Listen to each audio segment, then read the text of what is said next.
about 4 years ago, Tom McNamara, has always said that, hey, our crime is getting down, our property taxes are down, and we have a balanced budget.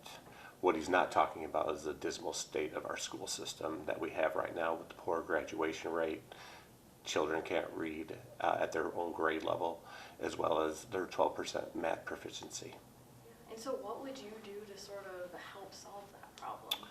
Well, I definitely will tell you, John F. Kennedy, I actually got a quote, says our children are the most valuable, let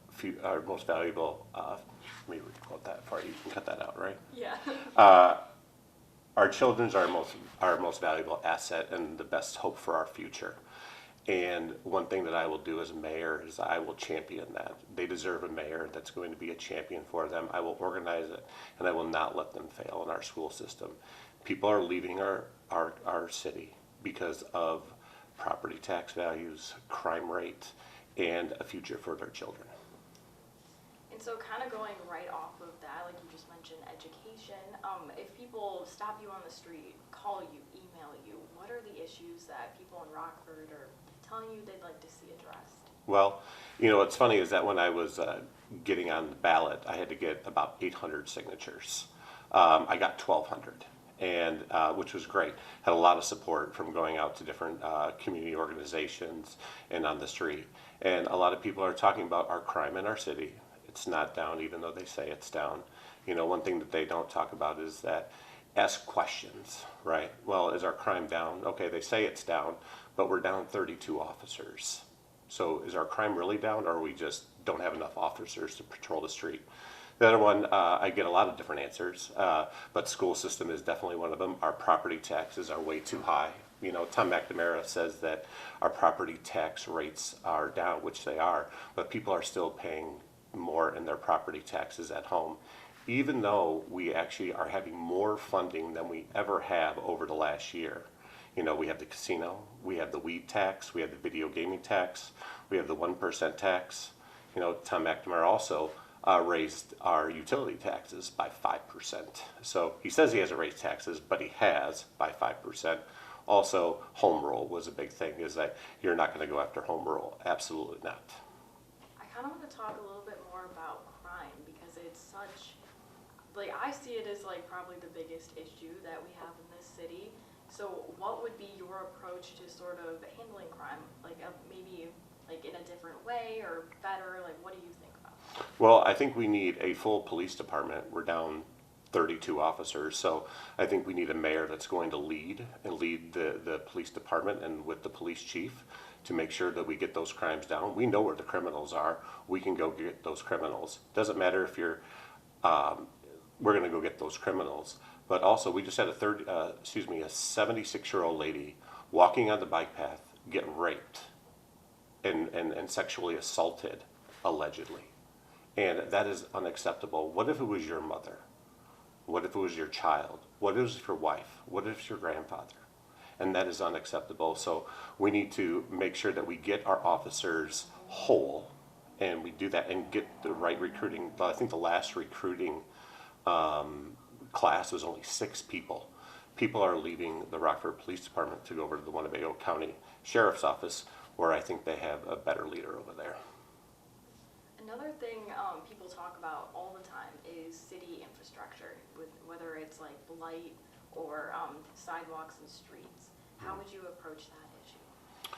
With the blight that we have a lot of properties that the city owns. I think that we have an opportunity to work with different organizations, whether it's the Rockford Apartment Association, I just actually had a meeting with Winnebago County Housing Authority. There's plenty of good programs there, but we need to get these vacant buildings gone. If they're not able to be rehabbed, we need to tear them down so we're shovel ready for the next business that want to come in here.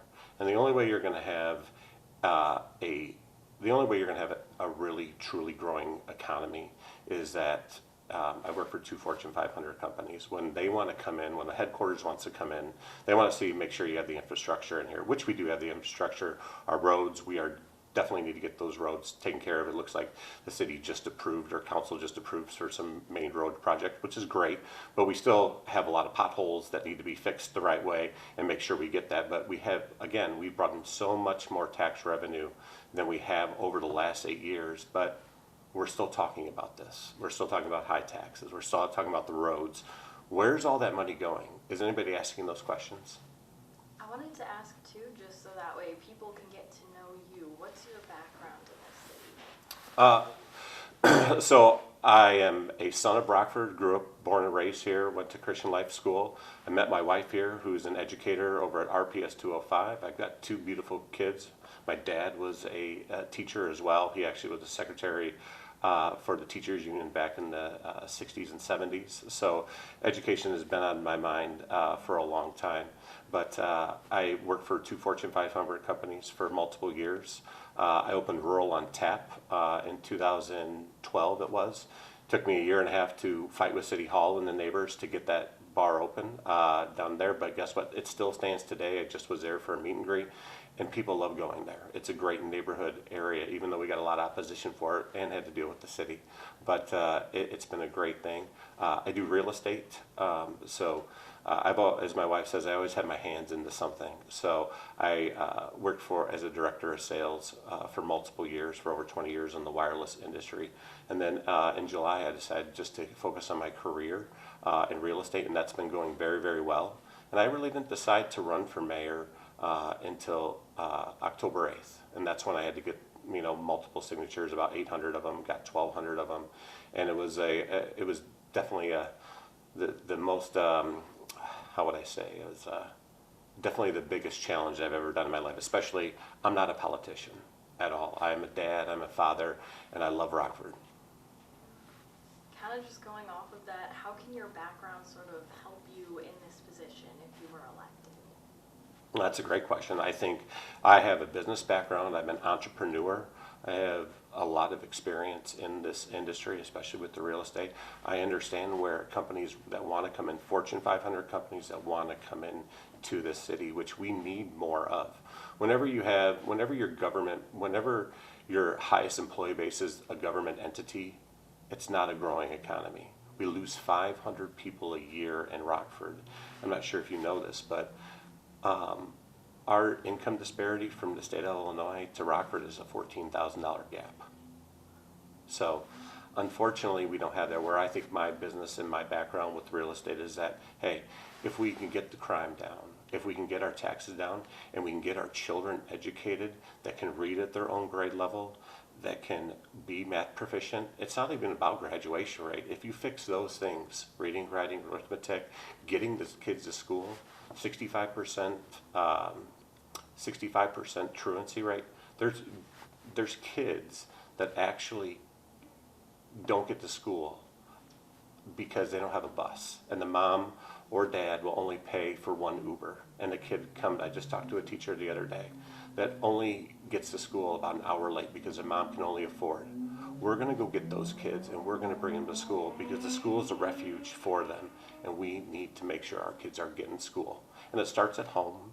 It also starts with the mayor that actually is going to put a focus on it to make sure that we can change the way of our schools.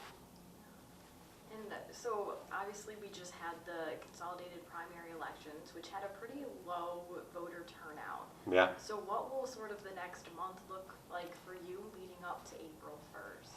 Well, getting out the message is the biggest thing. You're my first TV interview that I've had since I've announced my candidacy. I know the Rockford Star puts them out, but Rockford has a choice. So we're going out, we're doing meet and greets, we're doing private events.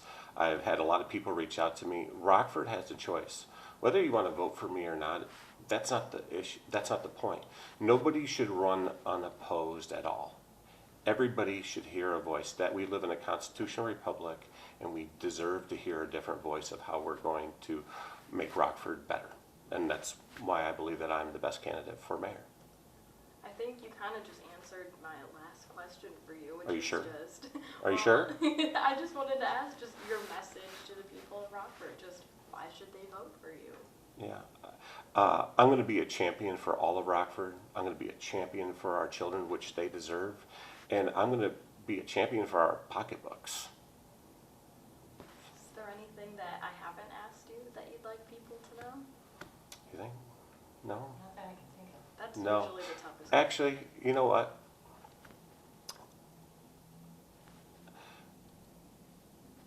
People need to hear the message. So this will be an official ask for Tom McNamara to debate me. And so everybody can hear our different points of view, whether that's a town hall, whether that's a debate.